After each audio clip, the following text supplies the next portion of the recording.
Good morning.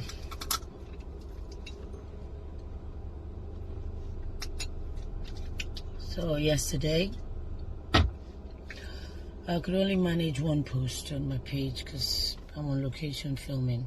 Just got on set now. Went on Twitter to complain about the traffic coming to this end, because for me, once you pass Aja, you're out of Lagos. Okay, and I tweeted that, and then I was seeing all sorts of, stuff, but I wasn't too sure what was going on. I carried on with my work and then got back on there, because Twitter is where most of you have run away from. I know they can be very verbose and vociferous in their communication, but that is where I get information real time. And so I saw a boy being carried, and I'm like, oh, what could have happened? Another child, not knowing much about what was going on, went back to work. And then I think I went back to check. The network here in this side is a bit iffy. And I could see something about a child, a 12-year-old, and then football. Like, what's going on? It was later on when we were filming. I was even having a discussion with my director and another colleague, Choma, and we were talking about, she said, oh, I just saw the video, and the boy, his lips are red and bleeding, definitely internal bleeding, because there was no injury on the outside of his body. And I heard something about football. I'm like, how can football cause this? And the director was even having a very serious discussion, like, what's the punishment for this crime? I'm like, if there are children involved, they must be sent to juvenile detention or something, or the parents, definitely the parents. And then I finally got home so late, checked on Twitter again. That's when I found that there was a Facebook interview of the father of Sylvester online, and I watched everything with his two sisters by the side of the father. And how, the school said it was football, and that they should come and take him home. A nurse called the parents, and all of that.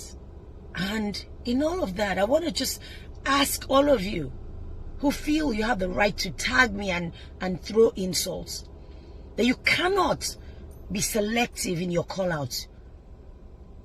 Your outrage is so hypocritical and insipid.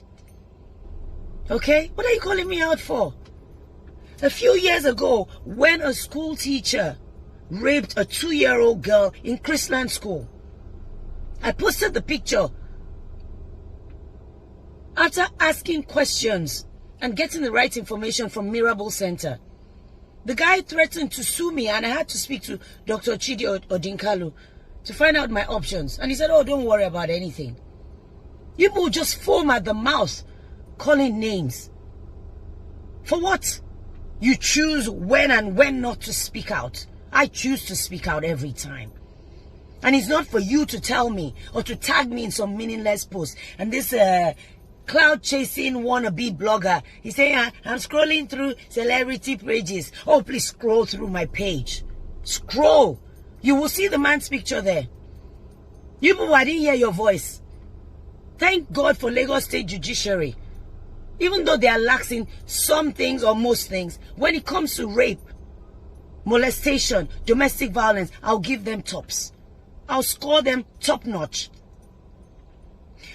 A girl in Abuja, 14-year-old, raped and killed with a used condom found in her. Where's your outrage? Deeper Life School in Uyo, where a boy that was sent to boarding school came back ill, looking like a broomstick. His mother was up and down, shouting everywhere. Where was your outrage? You have the guts to tag me. So I'm disappointed in you. Are disappointed in yourself. You cannot choose when and when not to speak. You cannot choose. Your outrage has to be seamless. Your faves, they're there. You have not gone to their page. You are tagging Kate Henshaw. Are you okay? No, are you okay? I'm coming. You choose when and when not to speak. Because it suits you. That teacher from Christian school is now in jail. Scroll through my page, go years back, you will see his picture there. You're fake, up and down. You demand better of leaders. You demand better of school authorities.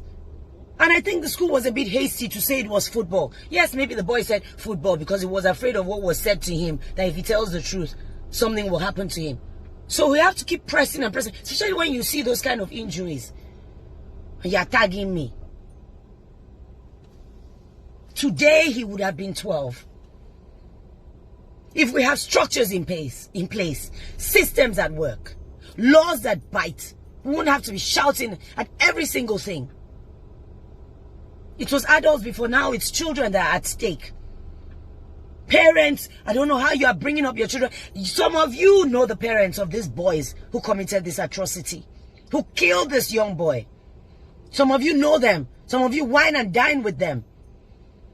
The rumor now is that, oh, one is out of the country. Somehow they've escaped. The school knows the parents. And the parents of other children in that school, what are people doing? Then I found out that the school has disabled comments. What are you disabling comments for? Something has happened. People are concerned. You are disabling comments on your page. When it's time to elect leaders who have gumption, who have guts, policymakers, because all these things dovetail into, it just, everything follows. Everything follows. Comes like a pack of cards that has fallen. When you don't elect the right people to do the right thing. Laws, policy makers, because all this thing is from there. And you're tagging me. There must be justice for every child who has died in whatever situation. They've been sent to school and they come back dead. Millions of money spent on tuition. I went to boarding school. I don't think there was killing then. Yes, there was bullying, but I didn't see it that much. You cut grass, V-shape, which is endless. You can cut till tomorrow. You wash toilets. Wash seniors' underwear. Not bullying, beating, kicking, drinking. I mean, come on. Only an autopsy will reveal the truth of what happened to that boy. Only consistent call-outs, consistent election of the right people in the right places. That will take care of all of us, not just some of us.